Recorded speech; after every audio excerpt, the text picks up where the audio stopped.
讲到咱的国军，搁再逼出着这间谍的案件咯。有一个香港查甫人丁小虎受到这中共军委政治部联络局的指示，真侪届利用这关公也有马祖交流的名义来到台湾发展组织，吸收6名退役的军人。搁甲甲这官兵洗脑讲，若阵发生战争的时阵，恁着激乱，唔通来抵抗。国检事件依照违反国安法、国家机密保护法等罪，甲这7个人起诉。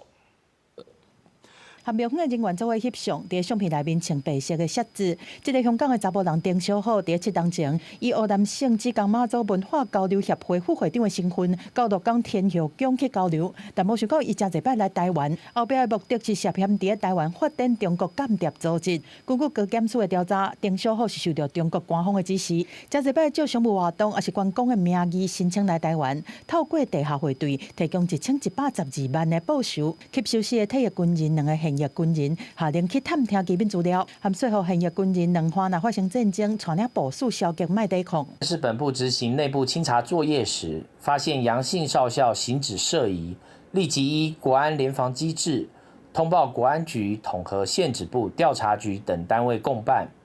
经过严密的收证及损害管控，循线查获上游的不法组织，即报请台湾高等检察署统合台北地检署侦办。高检署18侦查终结，甲丁小虎含6个现役退役的军人，照违反国安法等规定来起诉，求处动刑。国防部是强烈谴责违背忠诚义务、叛国的行为，嘛落实设备人员安全调查机制。针对中国渗透的手段这么多元，征调军上校向德温签导航承诺书，报告人是真戆野。台北地院国安专定法官柯凯杰就指出，中国对台渗透的6大手法，分别是泄密、亲像无昔日签导航协议，含组织的渗透，分裂社会是中国间谍渗透到台湾的各政党和科技泄密铺设地带的行动。我们刚买的高科技武器系统的这些部队的士官兵，因为这个武器性能到底怎么样？因为他们是操作手，